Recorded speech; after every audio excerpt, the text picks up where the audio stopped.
You know what time it is. It's your favorite social media coach, Melle Howard. Coach Melle in the building with your favorite cool uncle, Uncle Flood, and they're going to take you inside the game. So sit down, relax, get your favorite beverage, and hang as they take you across the SWAT, especially in Southern University football and professional sports as they talk Monday Night Football here on Inside the Game. All right, let's get into it.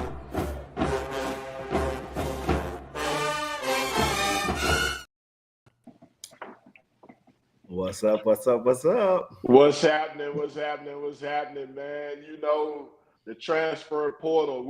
I'm just telling you now, I'm putting out my message. I am not entering the portal. Although many opportunities have been offered to me, I am not entering the portal. I am loyal to Inside the Game, and I will be at Inside the Game until offers much larger come about. Then I will consider entering the transfer portal. But other than that, I'm inside the game with my nephew, Coach Melle. We appreciate you for being loyal to Inside the Game. I, too, am not entering the transfer portal. I, too, am not entering the Southern University transfer portal. I am loyal to the Gold and Blue. But, man, so much to talk about, Unc. So much to talk about between football, between the transfer portal, between the coaching carousel that's going on. But there was a football game this past weekend. Yes.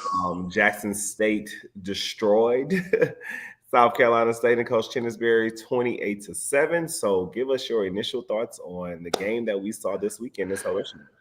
And the curse of Dawson Odoms lives on.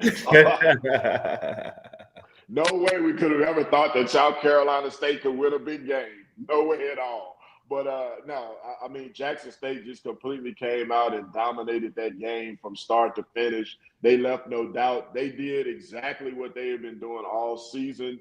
They didn't do anything fancy. They dominated the line of scrimmage on offense and defense. They tackled well. They made big plays. And Jackson State played like Jackson State. And they won the game and won it handily. Shouts out to Coach T.C. Taylor and his staff and his team.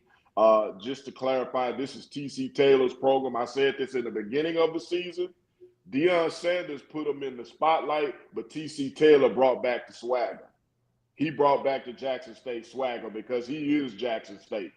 And so Deion Sanders just put a spotlight on a program, and I don't want to get into a lot of debate because, you know, there's been a big Twitter debate. Deion Sanders put a spotlight on a program that has been a HBCU blue blood, but T.C. Taylor is Jackson State, and he brought that swagger and that mentality back to Jackson State that makes everybody dislike Jackson State so much. Never thought I'd be giving props to them, but props to them because they did what they were supposed to do. They went in and got the victory. Big game, good victory for them.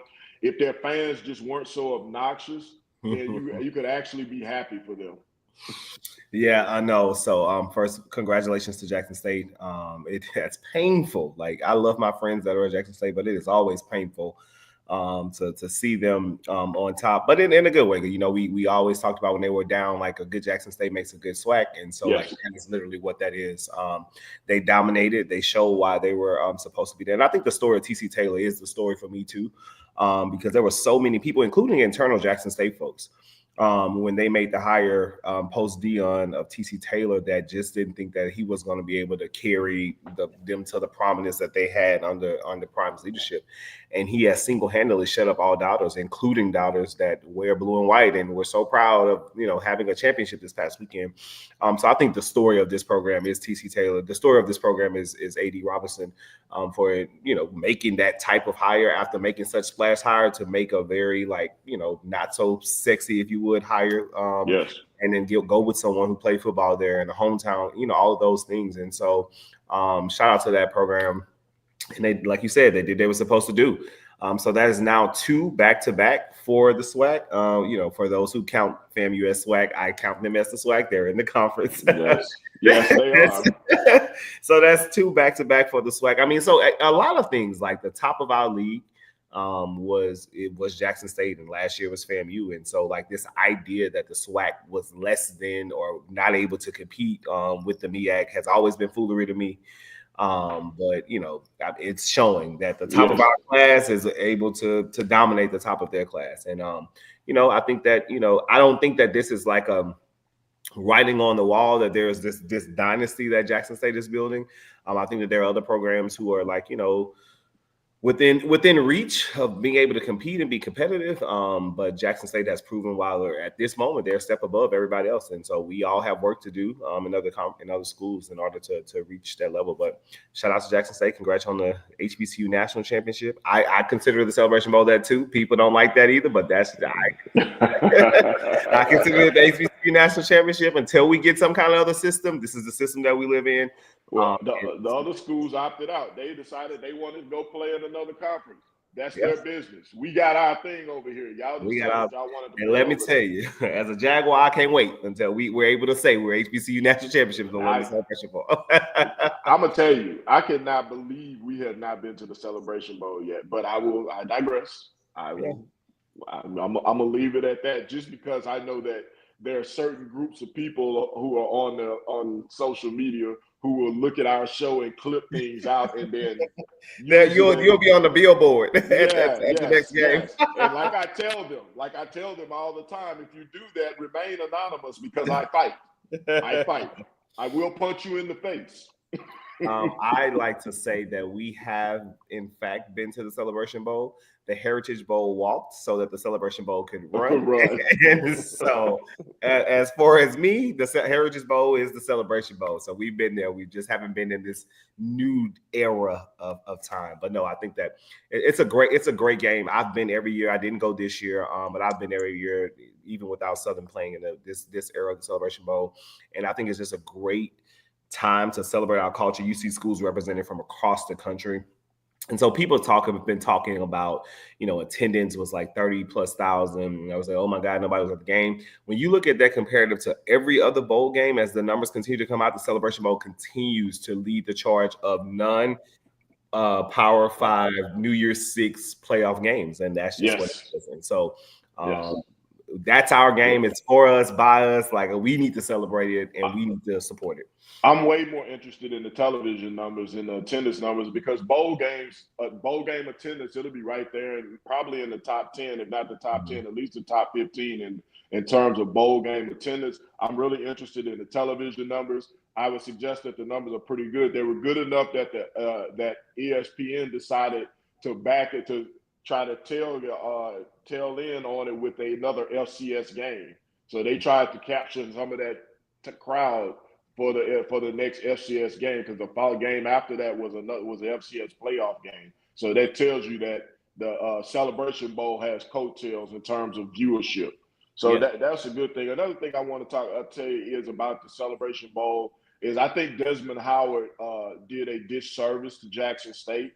And once again, I find myself defending Jackson State shockingly. But Desmond Howard did a great disservice to Jackson State by getting on there and basically not doing his research and just telling us a lie, saying that Coach Sanders had left the cupboard full when he left Jackson State. That just simply wasn't true, and I thought he did a disservice and created a narrative that Coach Sanders had created something that was not true.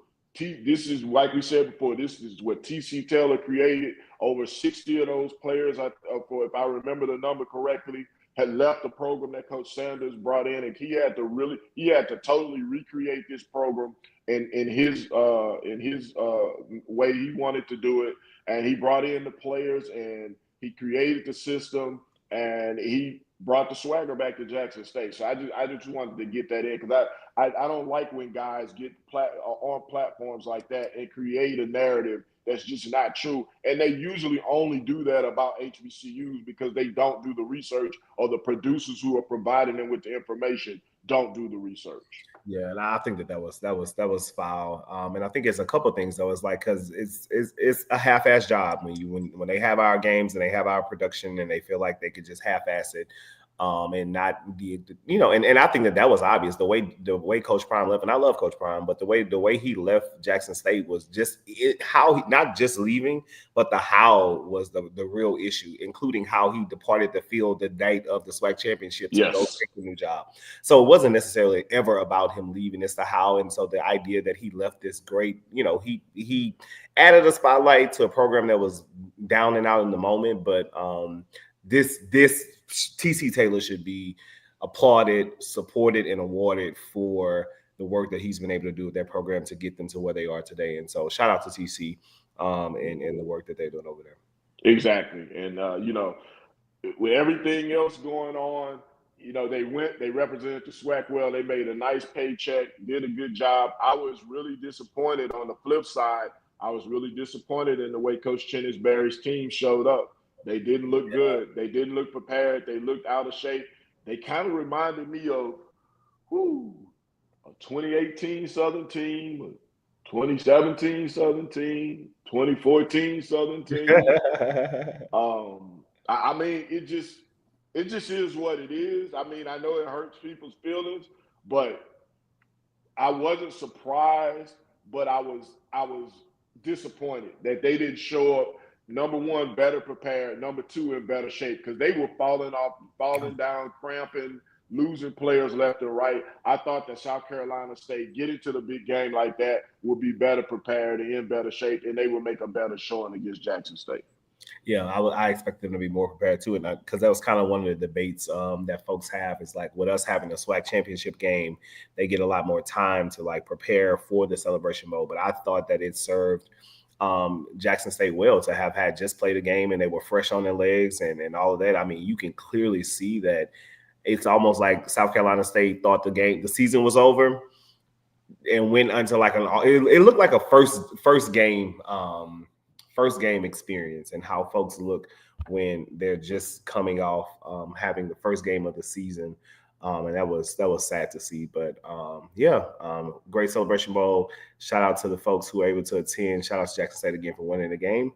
I think we might have lost Unc for a second, but I'm sure he's trying to come back on. But our next topic for concern, our conversation is in fact where folks in the comments are asking about, and that is the transfer portal. So I think we have a graphic of something that just came out as it relates to one of our players entering the portal. So as you can read, dear Southern Nation, I would like to thank God for allowing me to be in this position that I am today. It has been a lot of lessons, trials, and tribulations that have all played a part in making me the man I am today. I would like to thank Southern University's coaches and staff for believing in me and giving me the opportunity to showcase my skills and talents. With thoughts and prayers, I have decided that I will be entering the transfer portal with 3 years of eligibility left. This comes from our former starting quarterback / backup quarterback at some point in the season, Xavier T-Set from Skylandville Magnet High School. So before we get directly into this announcement, we know that we also had Kobe Dillon from Southern, as well as Noah Bowden from Southern to enter the transfer portal. But before we talk directly about our program, I would just like to hear your thoughts on this new era of football that now includes this transfer portal that players are diving into like a swimming pool. What are your thoughts on the transfer portal? I'm a fan of the portal. I'm a fan of it. Hey, give the players the freedom to move. Sure, would I like to see some adjustments in it and things like that? Yes, I would. But overall, I'm a fan of the portal. I am not surprised that T-Set got in the portal after all this time. And I'll tell you, the only thing I'm disappointed about in that I kind of know that happened is that, and this is going to happen in particular with local kids, Baton Rouge kids, is that local people are going to be in their ear telling them, oh, man, you could go somewhere better. You could do this. You could do that. You need to leave Southern. They didn't treat you right. That's my only disappointment in this. But I'm not surprised, as AT said, is in the portal. I wish him the best, and I hope he finds a situation that's great for him, whether it be at some other school or maybe he comes back to Southern, because just because he enters the portal doesn't necessarily mean that it's a guarantee that he's leaving. Yeah, I think I'm with you. I'm with you when you're right, like as the folks say. Couple things that I think with the transfer portal. I think that it's one of those. Yes, I love that the players now have the same freedoms that coaches have had for a long time. And so this idea that players should not have the freedom to access different programs and access different opportunities, I think was fundamentally flawed. And so now that it's right sizing or providing equity to the players, I would like to see some systemic changes as it relates to the how. For example, you have a program like Marshall who's competed all year long and now can't even compete in a bowl game because over 50 of their players are now in the transfer portal because the coach left. So you literally have all the stuff that those other players who are not in the portal worked for, they can't even compete in the bowl game. The second piece is I think that people utilize it in many ways, the players to their disadvantage, because in the moment you are not experiencing what you want to experience at a program, that does not mean that it's just automatic an opportunity for you to jump in the portal. Because I think what you find is that many of those players get into this portal because something didn't work out or something went wrong, and then they lose out on an opportunity of playing anywhere. And for some schools who don't take them back or whatever, like it just becomes this like.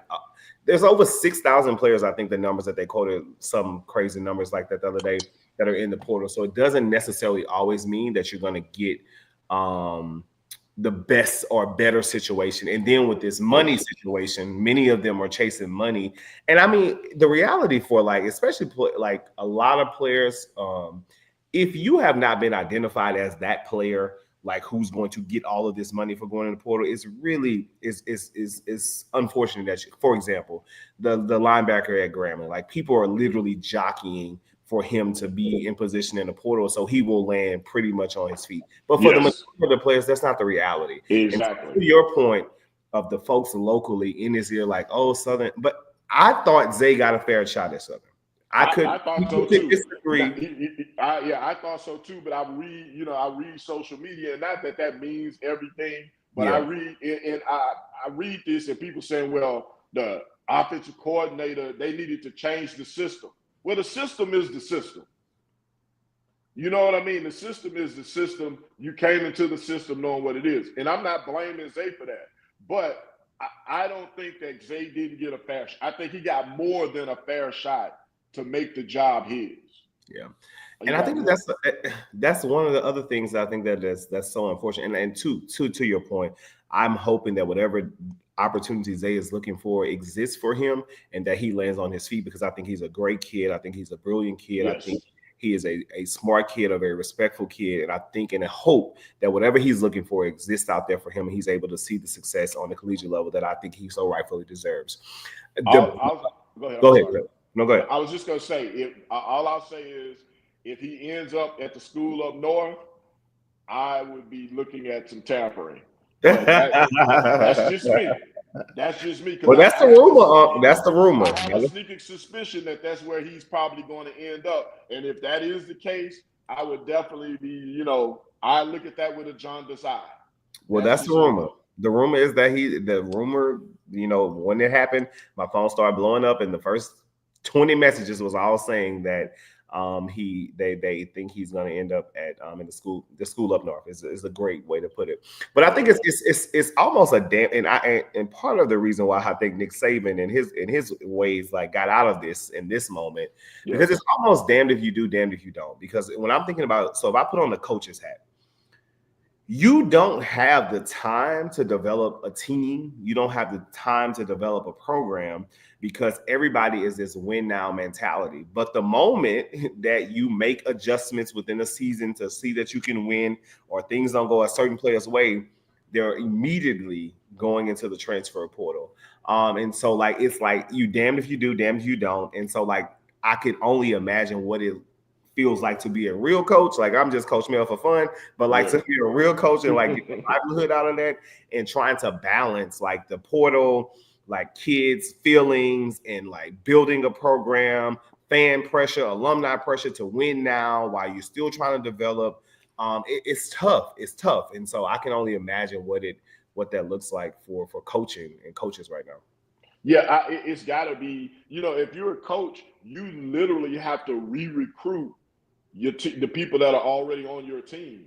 while you're out there trying to recruit new players, whether it be junior college players, trying to get players out of the portal, trying to sign high school kids, you also have to be re-recruiting the team that you already have or the players that you want to return. And so that's a tough way to go. It's a tough measurement. And, people a lot of times in this, I guess. Uncle's in the middle of something and lost connection again. But I think he was talking about just the idea of like what does it mean to transfer and like what does the system look like. But we did have a comment on the screen that says quarterbacks that have left SU for Grambling haven't fared well against us. I'm just saying, I would kudos second that. That is very true. But yeah, I just think it's just unfortunate for the coaches to have to figure out like how to balance this. But I mean, it's the job they sign up for. It's the job that helps them, live the lifestyles that they live. But I can only imagine trying to build a program with such sticky feelings. And there's been some other rumors around why these players are entering the transfer portal, like why they have specific issues with specific coaches. But the reality, I think, for me is that there will be no perfect situation. So my charge to coaches, to families, as they're making these decisions, if you are looking for the perfect situation does not exist. The perfect situation as it relates to the transfer portal is not there. So if you're searching perfection, like it's not going to be there. There are going to be issues no matter the school you go to, no matter the coach you play for. So if you're searching for perfection, that's problem one. If you're searching for a better opportunity, by all means, seek and find that better opportunity. Yeah, I agree. I missed a little bit of that, but I agree. If you're searching for perfection, you're not going to find perfection, if I can get it out. But if you are searching for a better opportunity, hey, no issues with that. Please go get a better opportunity. Like I totally understand Noah entering the. I understand. I mean, he's had some things not go his way. He's had opportunities. Now, nobody can say he hadn't had opportunities, but things just hadn't gone his way. So I understand him looking for a better opportunity. I understand, I even understand guys like Rodney Johnson or Kobe Dillon who have graduated. They played their 4 years of eligibility. They have an extra year left. They're trying to see what's out there. Yeah. They're trying to see what's out there. That doesn't necessarily mean that they're going to end up somewhere at a larger school or whatever. It just means they want to see what's out there. Those are the type of guys. If I got some fifth-year seniors, I don't mind them going out and seeing what's out there. And if they don't find anything better, hey, there's some opportunity. Maybe there's some opportunity back for US Southern. With Zay, I think it's a combination of things. Looking for a better opportunity. I think some people are in his ear. I don't know for sure, but I just kind of get that perception that people are, some people are in his ear. But you know what? I wish him luck, and I hope he finds exactly what he's looking for, no matter where it is. Yeah, and I agree 100%. I think the Zay situation, and that's part of the reason that when people get into this big old dialogue around like hometown and local players staying and playing in their hometown, in the culture that we live in, it makes it almost too difficult for kids to be successful, for kids to grow and develop. People were asking Zay to enter into the transfer portal last year because he didn't get to start. So it's like he has constantly had that pressure of, oh, you're not playing, like you can do this. And, my friend Quan is on here. We used to go back and forth about like, if he sticks this out, if he plays it out, this will be his program. And I think that there were signs there now that if had things worked out in a different way, like this is still an opportunity to be his program. I think there's this idea that people don't want him to be successful. And I don't know what's happening internally from the locker room standpoint, but I know from like a person who's from Baton Rouge, who supports the institution, there is nothing greater than a local kid coming to Southern and being the hometown hero. Like we all desire and want that. And so I think to your point, like there's a lot of pressure that he's been under. And that's part of the reason why, sometimes it's best for kids to seek joy and opportunity elsewhere that's not in their hometown. So they can just actually go play football. Like he can literally go somewhere and just play football and not have to worry about the outside pressures or noise. I think the other thing for Noah, I think that same thing for him. I think Noah's a great kid. I've always like admired his character. Like people don't necessarily always like his football play, but his character and how he's been persistent, even when losing his job consistently, like around the program and the energy that from us, what it looks like he brung. I think that's second to none, and you can't teach that. Like these are also young men who are learning to be better men and men of the world, and learning character and stuff. So I think that those are important. For Kobe Dillon, I was interested to see, but like to your point, like those are opportunities out there that exist for them, and maybe not. And so like that's the purpose of the portal.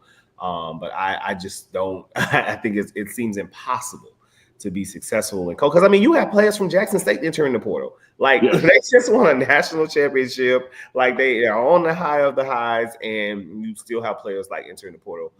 So it's a tough way to be in a tough industry to be in right now. It really is. It really is. And like I said, the pressure of local guys. I'll be honest with you. I've never been an advocate of Baton Rouge kids or local kids attending their home school. I mean, in some cases, it works out. You have to have a certain kind of structure around you for that to work out.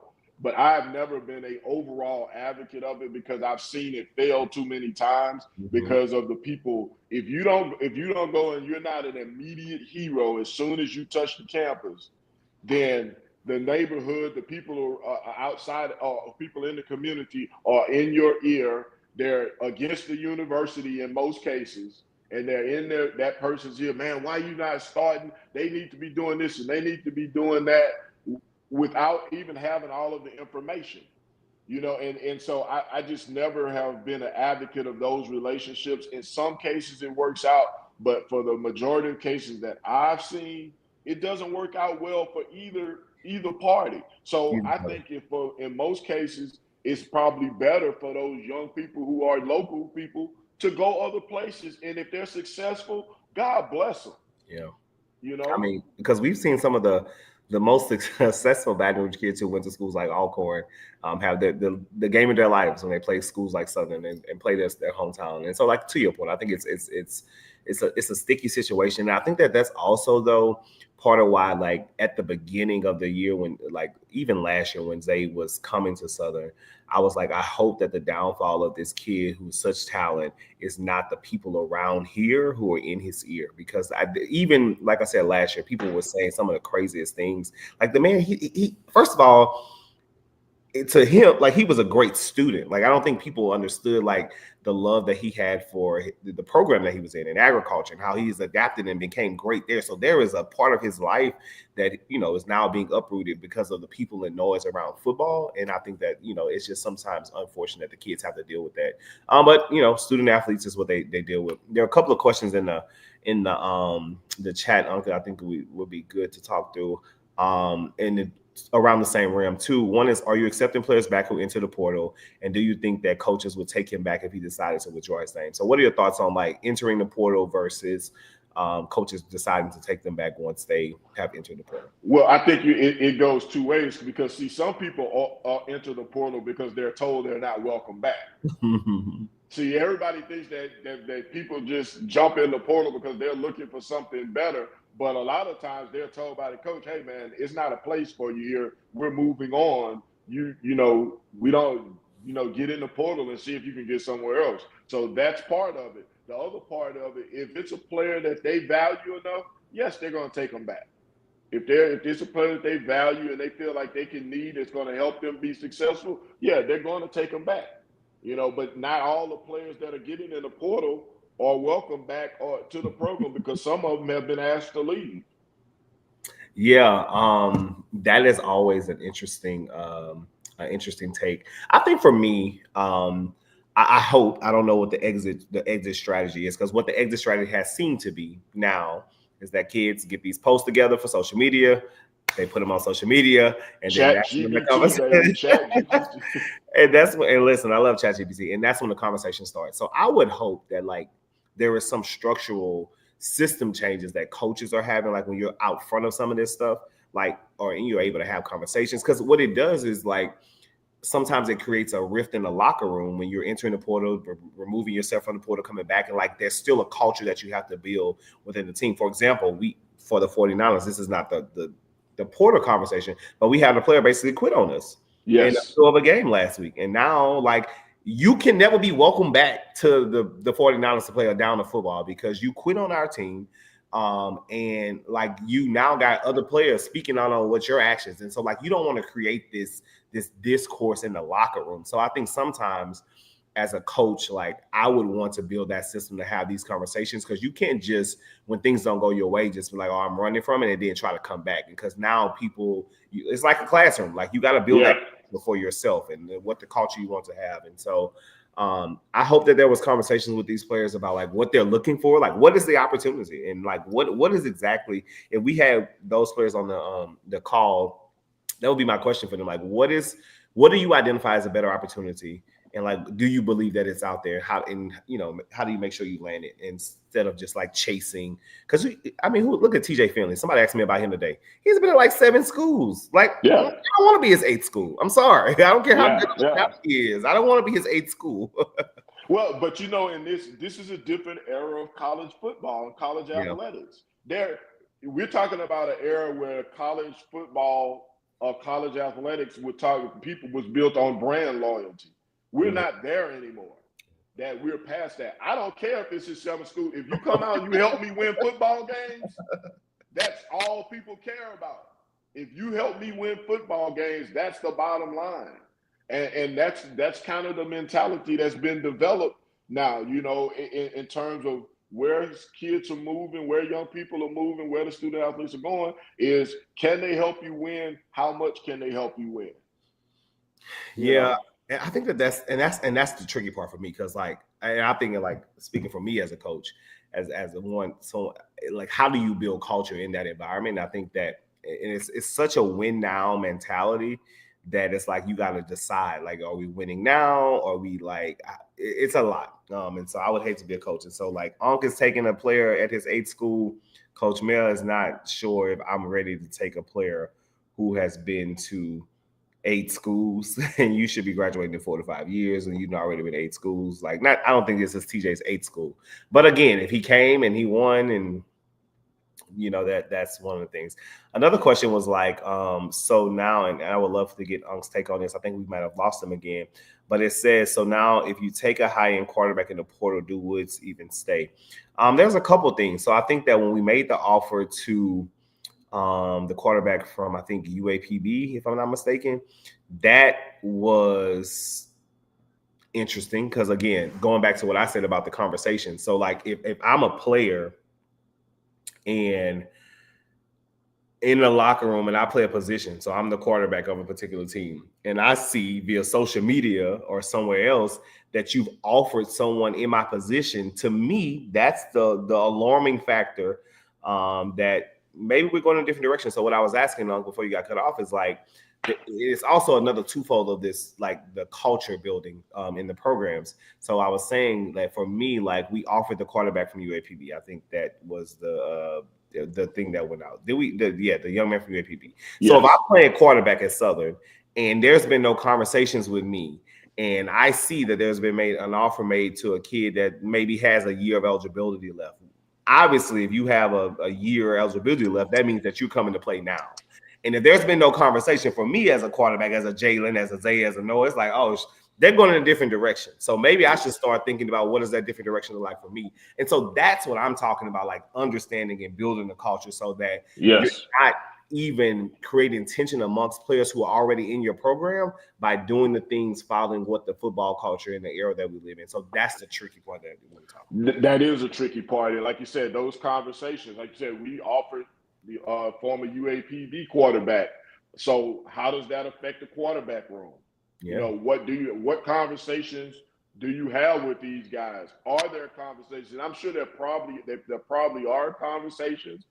But I think now we're living in a society where the portal is just a part of it. Part of it, yeah. And it's an understanding that, hey, these are the things that could possibly take place. We have to get better. Part of the reason that we probably didn't win as many games as we should have, we had some success, but we didn't win as many games as we should have in a lot of the fans' eyes is because we didn't have a solid quarterback. So that's going to be part of it. I would hope that there would be conversations being had in those offices, in the coaches' offices, about the transfer portal and things like that. So we'll see what happens, because remember, just like we're giving up some people from have entered the transfer portal from Southern, we're going to be getting people from the transfer portal who are going to be coming to Southern. Yeah. So it's a give and take situation.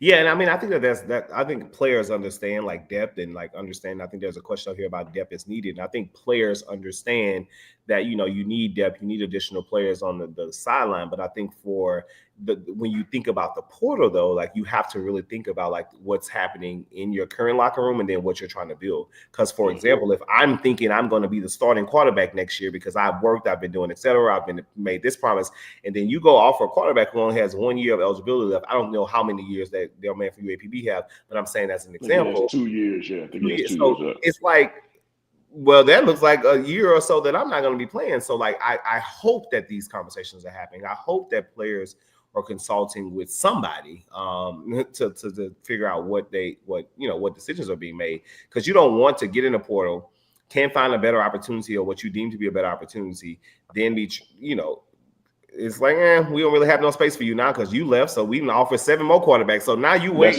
you wait on the depth chart. That's right. So, That's right. It's tough, and so I hope that these people are using some level of discourse as it relates to understanding what is it that they're looking for, and also creating an environment. It's like a job, where you can at least have a conversation with the coach. Like, hey, coach, for example, like Kelby Gibbons, I think last year entered the portal. And then when Coach Graves had a conversation with him, he immediately removed his name from the hat and it was back on campus. And so, like, at least having that level of discourse, like, hey, coach, I'm going to see this opportunity. If it don't exist, I would love to come back here, So. Yeah. And I thought that he would be the one that would enter the portal. I thought it would be almost inevitable that he would enter the portal. I mean, it's still not over yet, but I know I'm trying to wait till the last day. Yeah. But I thought for sure he would be in the portal. I had my mind set on that. Now, if he doesn't, that's great. That means that there's definitely been some conversations had and probably some NIL deals worked out somewhere. But I just, that kid is special, and hey, it is what it is. I don't want to say too much, but it is what it is. But yeah, that was one of the guys that I thought would definitely enter the portal. Yeah, I have been on pins and needles. There's a couple players on the defensive side of the ball. I'm like, please, portal, stay away from these children. Stay away. Like every time I'm on social media and I see them saying something crazy, I'm like, what does that mean? What are you about to say? Exactly. I see David asks, do these players consult with coaches before they enter the portal, or do they just leave without talking over with coaches? No, they pretty much have to enter. They have to have some conversations with the coaches. Now, they can come in and have an open conversation where they may be talked into staying or talking about the opportunities, or it could just be like, hey, coach, I'm coming. I'm planning to hit the portal. But they can't just enter the portal on their own. They actually have to get some kind of backing from the university to say that they're in good standing. At least they're in good standing academically. They're in good standing in terms of character and things like that. They don't have any university suspensions or any kind of university sanctions against them. So they have to have some conversation with the coaches, athletic department, and things like that before they enter the portal. Yeah, it seems very like I said, because I think once we see the finished product, it's just a social media clipping of like such and such has entered the portal, or thank you, the stage thing. So it seems very like, but I would be interested to know, like, once this all settles and dust settles, so we can bring one of those players in, just kind of talk about the process and like what they learn from it and et cetera. Like, even like hopefully we get to keep Kelby a second time. See what his process was like when he entered it before, and like, but we know for sure that the conversation with Coach Graves last year is what got him to come back. To remain at Southern. And so, I mean, I think there's so many things that people, like, from the outside looking in, have perspectives around, like, what's happening inside the locker rooms. Then there's also this other side that people who are in the locker rooms who are expecting a certain thing and things are not meeting their expectations, and that creates a different tension. So, for example, if I'm a star player and I'm not getting playing time, I automatically think that there's something wrong with the locker room and then not nothing Yes. wrong with me. So accountability is like far stretched in these things, I think, from not just players, but to families, to fans, to coaches. It's all of us make up like how this moves. And so that's why I tell people, be careful how you speak on people as it relates to, when they're in the spotlight, and what kind of grace would you want for your child or for your, person as it Yes. relates to stuff. So Yes, I see another question on here that I want to ask you, and I'll answer it too. What Southern U Lady Jag wants to know: what changes do you see from the coaching standpoint? Do you want to see from the coaching standpoint? is that I related have to to the ask you. transfer portal? No, just in general. She just asked you a question because this is one of those social media topics of discussion. And she said, Southern U Lady Jag, what changes do you want to see from a coaching standpoint? And this is one of those topics that floats around social media all the time. And I'm just wondering, do you think there should be any changes that you would want to see? So let me say this. I'm gonna say a couple of things. I'm not politically correct when it's coming to Southern football for sure. Um, I believe that what Coach Graves has been able to put together and do in his first year as a coach, it might not always look like he wanted to do, but I think for him to be able to upstand a program, a competitive program, get us to the SWAC championship game, I think that he deserves the opportunity to continue. I mean, I don't, obviously, we're not firing a head coach. I believe, and we talked about this on personnel versus coaching.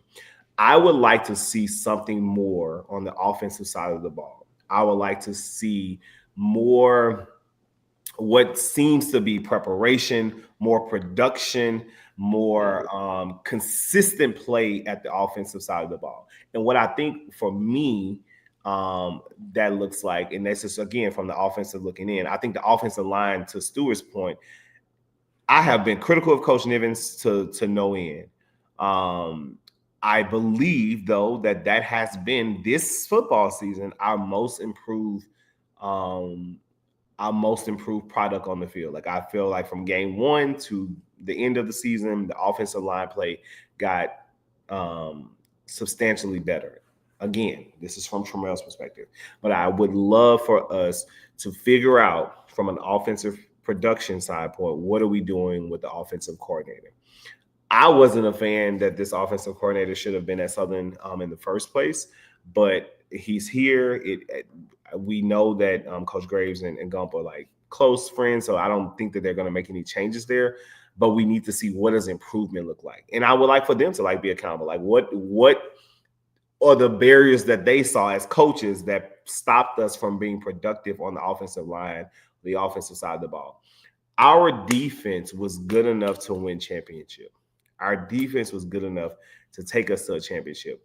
We lacked this football season in offensive production and offensive play. And so I would love to hear from the coach's standpoint, what did they see that we didn't see, whether be it personnel, be it whatever, that stopped us? Because I feel like that was our Achilles heel all season, offensive production. If we would have produced 20% more offense, we would have been having different conversations, like over this course of this season about what kind of product we would put on the field. I think the biggest thing is offensive line play in terms of offensive production. And I'll use Jackson State as an example. If you've looked at Jackson State over this season, and this is what I say, this is what I talk about. Jimmy's and Joe's always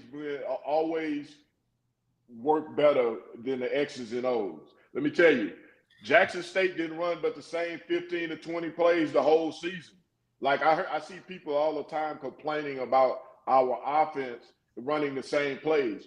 Every good team pretty much runs the same 20 or 25 plays over and over. If you look at Jackson State in their most successful games, in the games against us, Florida A&M, all the way to the Celebration Bowl, they ran the same 20 or 25 plays over and over again. But you know what the difference is? The Jimmys and the Joes can execute the X's and the O's. If your offensive line, which we have struggled with the last 3 years, can execute what you want to do, if they can control the line of scrimmage, guess what? Your offense is going to look way more effective and way more productive. Yeah, You know, and that's what right before you got cut off on, and I don't know what's going on with that technology over there, but we need to. Every time I'm in the right about to get into you, like click them off. So like I said, like I was saying right before you got cut off, I said I don't think Nivens was. I think Nivens. I'm very very critical of him. Like I've been super. yes, I have been too. We have been, which is why he doesn't speak to me. So super, and at this point, I don't care. I'm gonna be at the game, so if you don't like me, that's gonna be uncomfortable for you, not for me, because I'm coming. Basketball, baseball, soccer, in between. Exactly. But so I like to your point, yes. But I also believe that they made adjustments in that area that allowed for us to be better. And I think that it was, if I had to give out awards for most improved, like I believe, Tremel, this is where we differ. I believe that the offensive line play had gotten better. I think in the championship game, what we saw is that had we had execution from a player standpoint, that the offensive play calling looked different. The line play, like we were running things and motions and stack plays that we hadn't seen all season. So this is the thing I say about the offensive line. This is the thing I say about the offensive line. The bar was so low that anything they did looked better. Anything they did looked better because the bar was so low. They would just to be blunt, they were terrible and they were really terrible and they got to be bad. They raised themselves to a point of just being bad. What we saw in the championship game was literally looked like they were a peewee football team. They would hit the guy one time and stand there and look at him instead of getting low and driving the guy off the ball. When the defensive player delivered the blow to our offensive players, they backed down. And you saw that repeatedly against tough teams. This offensive line play for the last 3 years has gone from being really, really terrible to just being bad. So it looks like we're better. Our running backs, I want just think about this. Very seldom did we run a play where our running backs didn't have to put a move on the guy in the backfield while they were receiving the ball to be successful. That was, to me, that said more about our running backs because there was always a guy in the backfield that they had to make miss in order to be successful. There were very few times that our quarterbacks actually had time to go through their progressions to actually be able to have good pass play, complete pass plays. So there were, like, we couldn't even run screen plays because nobody would fall for it because our offensive line was so terrible. The screen play wouldn't work because nobody's going to fall for the fact that, oh, I'm just letting you by. Like, our offensive line is terrible. So yes, they were bad. But I'm Nivens, you can speak to me, brother, because that ain't my saying. I am saying, Coach Melle is saying, from what I've seen, you gave us at least an opportunity. Like this championship game, there were a couple critical points that I felt like they did their job, and then they got, like, for example, when Kirkwood fumbled that ball, I literally wanted to pack my stuff and leave, because I'm like, bro, for the first time, to your point, the quarterback had time to read through progression, find his first read, open, cross the middle, and the man fumbles the ball. But anyway, but I do believe, to your point, I think that that is absolutely an area of improvement that we could see more offensive production. And also, to their credit, when we think about some of the players that we've offered up to this point, there has been a lot of what y'all call, the people love to talk about, the trench work. This is Gramblin's favorite saying, so I stay away from it because they're like, oh, we working in the trenches. So no matter how good your team is, if you improve in the trenches, you get better. So if you're great, you become outstanding. Like, so if you're good, you become great. So trench work is always an area for improvement, so that, to your point, to create those. So I do believe that is an area of concern going forward. I don't think we're making any coaching changes. Someone said in here they would love to see what a Fred McNair offense would look like. Me too. I call for it in week 3. Fred McNair's offenses suck. They look the same as they would look. It's the players. It's not his offense. His offenses sucked at Alcorn. Well, they literally suck. What are y'all talking about? Who is this up here? Who said that? Somebody said that. David, where you at? Here we go. Bam. I like Gump. That's my boy. But I would love to see what a McNair offense would look like. And I listen. You can say about sucking. Where if Fred McNair's offense sucked, they only beat us. They only beat us. If Fred McNair offensive sucked, then Gump is the bottom of a barrel of the inside of Mumford Stadium, because this is what I'll say about Fred's offense. Fred knew how to use. He knew what his personnel, and he used them. But his offensive scheme sucked. And like I said, like TJ, he was gonna go get us a Felix. To beat us. Fred was gonna get us a Felix. Fred was gonna get us a Felix Harper, and we was gonna look good with our terrible scheme. So if we had to pick right now, I'm voting for Gump by Go Fred. But so yeah, and so people forget. Fred's offense is not necessarily his offense. He didn't create that offense. He was the guy who was the head coach who benefited from it. So no, I guess y'all want to see a Willie Totten offense too, huh? Y'all want to see Willie Totten? Well, let me say something. Huh? If nothing else, I want to see Willie Totten do something he's never done either. Develop a quarterback. Well, what Willie did do, Willie would have that dang on clipboard, and when they came off that sideline, Willie, I don't know what Willie was saying, but I give my boy credit. He would get that little notepad, and Willie would be like, "Noah, you got the ... I'm like, "Yeah, Willie, get it right." Don't know what he was telling me. And then Noah would come out and throw that thing right to the other team, just like I remember it. There's not never, ever, ever, and I'm going to use improv, there's not never, ever, ever, ever been a quarterback developed under Willie Totten. Yeah. Now, even the best quarterback that was in his system wasn't well developed when you had my man Glass at Alabama A&M. I'm sorry. I got to take the gloves off on that. I'm sorry. You know, for me, it's the Jimmys and the Joes. Remember when Coach Dooley was an offensive genius? Remember that? Yeah, I was in diapers. Yeah, he was an offensive genius when he had a quarterback who could make plays for him. You remember his name, Kincaid? Kincaid, yeah, for sure. Kincaid was. Yeah, you remember Kincaid? He was an offensive genius when you had Kincaid, you could make a play call and he could make one read, two reads, and then take off and run for 15 yards, or scramble and then throw the ball deep to Verlin Hunter or one of those guys. Well, and that's what I think. I think that's part of what I think people like the conversation is like. They supplement each other. They complement one another. Like good coaching is complemented by good athletes. And so like if you are missing one or the other, then you run into issues. And so like they are complementary work. And so you can have a great coach, but if you don't have the athletes to support what's going with, you can see, some craziness. So, but we all agree that if we have to think about like what is going to take us to the next level, it is on the offensive side of the ball. Defense always, theirs can be improvements. They find a way, yeah. Their defense has found a way, even with injuries and suspensions.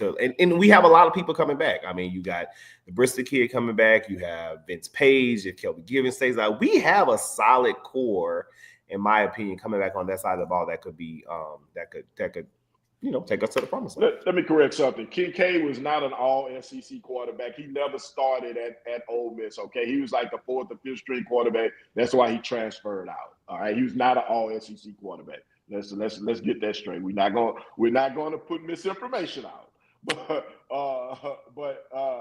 to go back, it's we look at some of this stuff, and when they say all of them going to be looking at me crazy.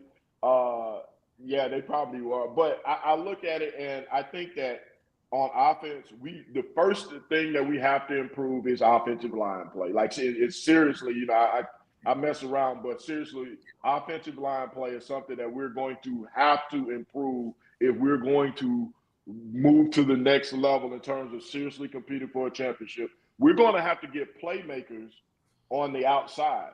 We don't really have playmakers on the outside. We have guys who are good receivers who for the most part can catch the ball, with the exception of one or two. But we don't have a guy who you could just get him the ball at 3 yards and he can turn it into a 70-yard touchdown or turn it into a 50. We don't have that guy.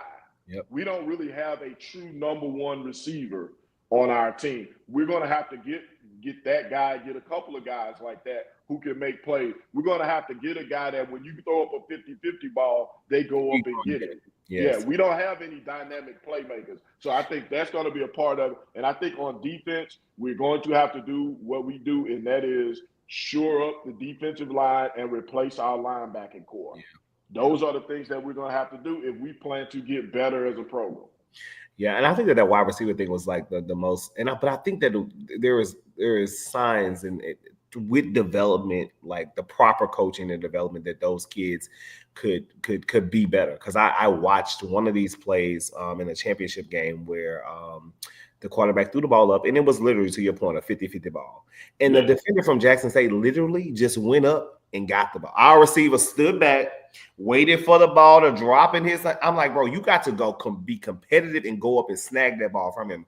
The Jackson State defender did that. And so, like, that's part of the process with, like, development. Like, what coaches is seeing is, like, we can't just lackadaisically, like, be great. Like, if we want to be the best and we want to be in Atlanta, we will be in Atlanta to start the season. But if we want to finish the season in Atlanta, like, these are the type of things that, I don't know. I would love to, like, go in the coach's room sometime and just listen to how they talk about games on Monday. Like we probably wouldn't be welcome. Yeah, we wouldn't. We wouldn't be welcome. But yeah, we probably yes, would. Let's see. Varg said we had playmakers at tight end. Where? Well, we didn't use them. Show it to me. We use the tight end more than anybody in the conference. Damn near more than anybody in college football. For the sake of playmaking, other than Dupree Fuller, who was the playmaker? The one tight end who could get up the field and get down the seam, he dropped the damn ball every time you threw it to him. So who was the playmaker? You can't be a playmaker if you're dropping passes. Who was your playmaker, V? Yeah, who are we talking about here? I mean, because the one tight end who could run and get up the field, dude dropped the ball every damn time you throw it to him. So I don't know who the playmaker is at tight end. We didn't get them the ball enough because they dropped the damn ball. Listen. They need to remove them gloves. Let me tell you this. That's gonna be my first thing. When I go to the office, I'm like, hey, can y'all take away these gloves? Because everybody want to get these stylish gloves and these guys balls be on the ground more than anything. Like, catch the damn ball. Like, what are we talking about here? Like, catch the damn ball. Like, literally catch the ball. Like, yes. No, I've never caught a damn pass. No, I've never ran no 10-yard play. But I know that when you put that ball on them hands, it's supposed to. But I mean, like, literally in the championship, in the Bayou Classic, touchdowns dropped by the tight end. Other games, I agree, and not Dupree. Dupree Fuller was our most consistent tight end and he got the ball. For a tight end, he got the ball an extraordinary amount in today's game. Our other tight ends, they dropped the ball. And I don't even want to call the young man's name a number, but this young man dropped 3 touchdowns that I can think of right off the bat. So I don't know where the tight end playmakers come from. I don't know. Yeah, I mean, because when I'm thinking about the season, like, and most of the time, tight end plays, across the middle route, those slant routes up the middle. I've seen. I mean, I wish we could have had like a video of like all the ones, and I'm talking about sure touchdowns. Like, sure, in big critical moments of games that were dropped. And I mean, people drop balls. It happens to the best of the best. But like, I really believe like the fundamentals of catching the ball has to be something that we work on. Like, we're looking at a lot of different games that just literally by catching, not no magical, we need to out scheme somebody, like literally catch a ball for our 2 plays that the folks say we run. And we'll be looking at some different things. But And that's the thing. Like, people talk about the offense, and I'm not defending Gump now because I don't feel like I have to defend him. But think about how many times we've had open receivers who have dropped the ball. Think about how many times we've had open receivers and the quarterbacks have totally misfired. Like, so I think people have to look at the offense from the point of view is there are plays being left on the field, but it's because of lack of execution.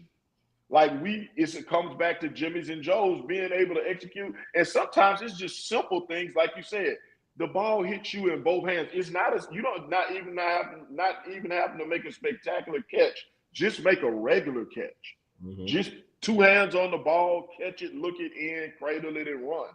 Or a quarterback, the man is wide open on a post route, or wide open on a comeback route, and you sail the ball over his head on 3rd down and 7.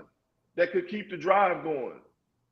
Or you throw in the double coverage against McNeese, we get a big turnover, we get the ball on their end of the field in plus field position, and instead of taking what they're giving you, you throw the ball into double coverage in the end zone and throw an interception and kill the drive before the drive even gets started.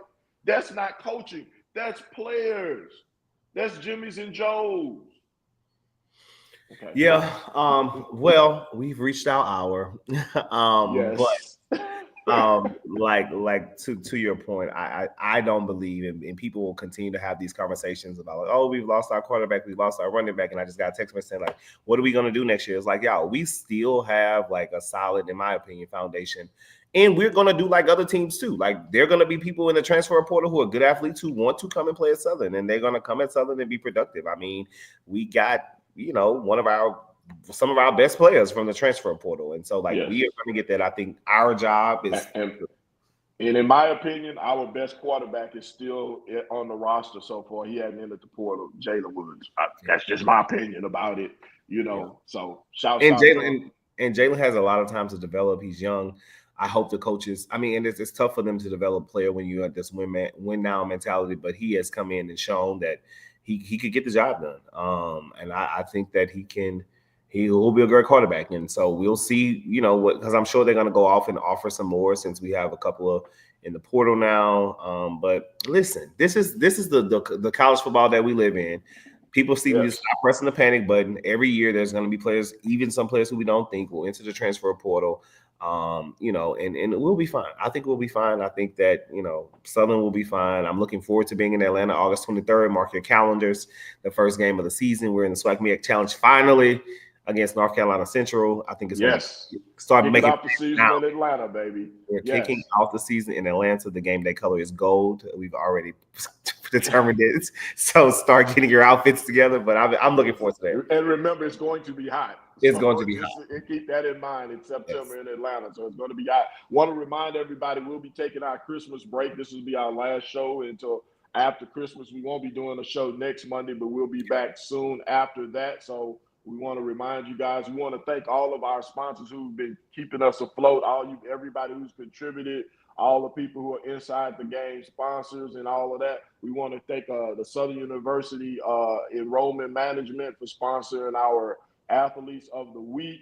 Who else do we want to thank? Southern University Enrollment Management, all of our inside game, all the game sponsors, Regrow People. Shout out to Regrow People. They are the people who put this whole production together. So if you're looking for any production, graphic, website development, they literally took our idea and ran with it. Shout out to Regrow People. Wiley Brazier leads that organization. So we appreciate you guys.